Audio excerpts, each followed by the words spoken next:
Hello everyone, this is Priyanka Jakhad and I welcome you all at Government Job Alert. I hope आप सभी अच्छे होंगे।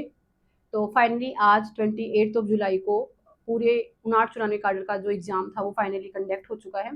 और अब आज बात करेंगे हम कि कितने नंबर ऑफ कैंडिडेट थे जो कि एग्ज़ाम देने एक्चुअल में पहुँचे, और ये बात करेंगे कि एग्ज़ाम का लेवल क्या रहा, एग्ज़ाम का पैटर्न क्या रहा, और इसके साथ हम इस पे भी डिस्कस करेंगे कि क्या जो इस बार जो पेपर जो लिया गया कैंडिडेट का, इसमें कोई कमी पेशी तो नहीं है, कहीं लास्ट टाइम की तरह कुछ इस तरह कोई इशू तो नहीं देखने को मिल जाएंगे।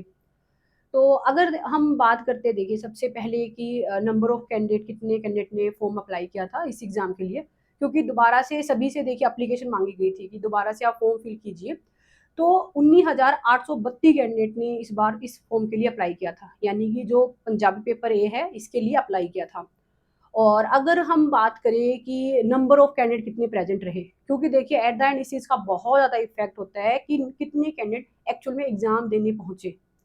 तो मैं अगर देखिए जहाँ पे मेरा सेंटर था, सेक्टर 28, उस स्कूल की अगर मैं बात करूँ, तो मेरे खुद के रूम में 24 कैंडिडेट का एक सीटिंग प्लान बनाया गया था वन रूम में, और उसमें से 3 कैंडिडेट जो थे मेरे खुद के रूम में एब्सेंट थे।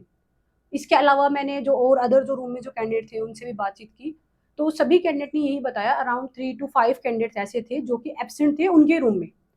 तो इससे देखिए एक हम गैस वर्क लेके चल रहे हैं कि अराउंड 80 टू 85% कैंडिडेट थे जो कि एग्जाम देने एक्चुअल में पहुंचे हैं, यानी कि 19,832 कैंडिडेट में से 80 टू 85%, एक राउंड फिगर हम लेके चल सकते हैं कि इतने कैंडिडेट तो है जो एग्जाम देने एक्चुअल में आज पहुंचे थे, यानी कि अराउंड 16,000 से लेकर 16,500 तक के कैंडिडेट।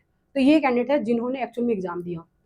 और देखिए इसका कुछ खास मतलब मेरिट के ऊपर भी हम बात कर लेते हैं कि मेरिट का क्या होगा। और रही बात देखिए मेरिट वगैरह की, तो मेरिट वगैरह तो देखिए इस एग्जाम के बेस पे कुछ बननी नहीं है, क्योंकि ये तो सिर्फ क्वालिफाइंग नेचर का एग्जाम था। जो मेरिट है वो आपकी ऑलरेडी पेपर बी के अकॉर्डिंग ही बनेगी।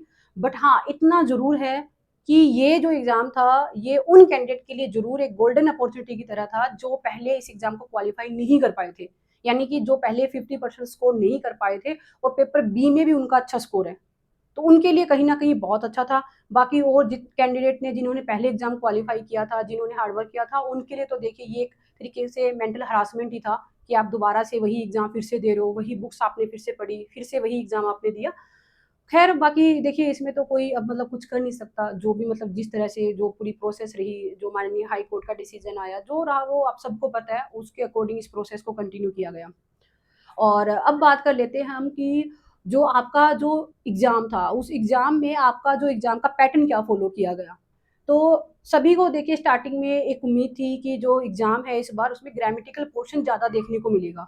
रीज़न बीइंग, क्योंकि जो पहले जो पेपर जो पहले जो कंडक्ट हुआ था उसमें ग्रामेटिकल पोर्शन को लेके बार-बार बात उठाई जा रही थी कि ग्रामर से क्वेश्चन कम है। तो इस बार जिस तरह से जो सिलेबस जारी किया था उसके अकॉर्डिंग सभी को ये था कि शायद ग्रामेटिकल पोर्शन इस बार ज़्यादा आए।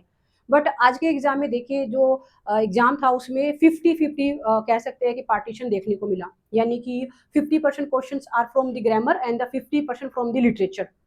और अगर मैं लेवल की भी बात करूँ, तो अगर मैं देखिए अगर मैं सिंपल सी एक लाइन में डिफाइन करूँ, तो आज का ये जो अभी जो पेपर हुआ है, दोबारा से जो एग्ज़ाम हुआ है, ये एग्ज़ाम मुझे तो लास्ट जो एग्ज़ाम हुआ जो जो पहले जो रद्द किया गया है, उस एग्ज़ाम से भी ईज़ी लगा। उस एग्ज़ाम से काफ़ी ईज़ी था, क्योंकि लिटरेचर के डायरेक्ट स्ट्रेट फॉरवर्ड क्वेश्चन थे। डायरेक्टली मतलब ज़्यादा कुछ स्टडी करने की ज़रूरत ही नहीं थी। मैंने पहले स्टार्टिंग में आप सभी को बुक्स वगैरह बताई थी कि आपको कौन-सी बुक्स पढ़नी है। इवन मैंने एक वीडियो भी शेयर की थी आप लोगों के साथ कि आप बस ये टॉपिक पढ़ जाइए, आपका एग्ज़ाम ईज़िली क्लियर हो जाएगा। मैंने वो वीडियो आप लोगों के साथ शेयर की थी। अगर आपने वो वीडियो भी देखी है, अगर वही टॉपिक भी किए, बस वही वही टॉपिक किए, तो भी आप ये एग्ज़ाम बहुत ईज़िली से क्लियर कर लो। यानी कि हम अगर ओवरऑल बात करें तो एग्ज़ाम का जो लेवल था वो काफ़ी ईज़ी था। और बाकी देखिए आपका क्या मानना है, आप ज़रूर कमेंट बॉक्स में कमेंट कीजिएगा कि आपका एग्ज़ाम का जो लेवल था वो आपको कैसा लगा।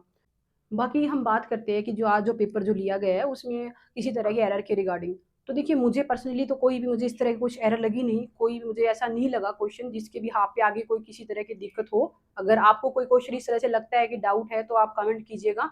और बाकी हम उम्मीद भी यही करेंगे डिपार्टमेंट से कि डिपार्टमेंट ने इस बार कोई भी कमी नहीं छोड़ी होगी, और बहुत जल्द इसकी जो आंसर की है वो भी जारी कर दी जाएगी, और जारी करने के साथ ही बहुत जल्द डॉक्यूमेंट वेरिफिकेशन करवा के कैंडिडेट को जॉइनिंग दी जाए।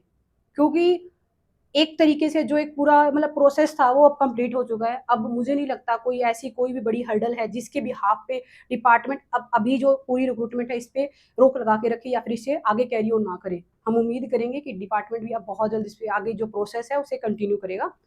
और दूसरा देखिए इसके साथ ही मैं एक और बात बोलना चाहूँगी कि कल जो ईटीटी उनाट चलाने के पेपर देने के लिए एक हमारे साथी एक एग्ज़ाम देने आ रहे थे और उनके साथ एक बहुत ही दुखद एक हादसा हुआ, जिसमें उन्हें अपनी जान गँवानी पड़ी, जो कि बहुत ही ज़्यादा दुखद है, पूरे कैडर के लिए।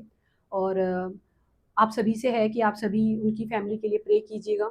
और जो भी कैंडिडेट देखिए जो अभी आप में से ज़्यादातर कैंडिडेट है जो अभी एग्ज़ाम देके घर जा रहे हैं, उनसे भी मेरी है कि थोड़ा-सा ट्रैवलिंग करते समय थोड़ा-सा ध्यान रखिए, क्योंकि कोई भी एग्ज़ाम हो चाहे कुछ भी हो, देखिए आपकी लाइफ़ से बढ़ के कुछ भी नहीं है।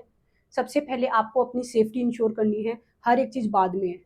तो जो देखिए जो नुकसान हुआ है उसकी भरपाई तो कोई नहीं कर सकता, जो जिस तरह की कंडीशन रही। बट हम फिर भी उम्मीद करेंगे कि जो एक एग्ज़ाम देने के लिए जो दोबारा से ये पूरी प्रोसेस जो स्टार्ट हुई, जिसकी वजह से उस बहन को भी यहाँ एग्ज़ाम देने के लिए आना पड़ा और आपको भी आना पड़ा, दोबारा से एटलीस्ट हम एग्ज़ाम के लिए दोबारा से यहाँ ना आएँ। हमें जॉइनिंग के लिए बुलाया जाए कि आपकी अब जॉइनिंग होगी, क्योंकि एक तरीके से पूरी फ्रस्ट्रेशन जो है, जो एक नेगेटिव एनवायरनमेंट है, उससे अब हम बाहर निकले, रिक्रूटमेंट कंप्लीट हो और हम जॉइनिंग पे ही मिले। बाकी आपका एग्ज़ाम आज कैसा हुआ? आपकी जो प्रिपरेशन की थी, आप क्या उससे सैटिस्फाई हो? किस तरह का जो आपने उम्मीद की थी, क्या आपका एग्ज़ाम वैसे ही हुआ? इन सब के ऊपर आप ज़रूर कमेंट करके बताइएगा। बाकी कोई और अपडेट आती है, तो अपडेट आप लोगों के साथ शेयर कर दी जाएगी। Wish you all the best. Thank you.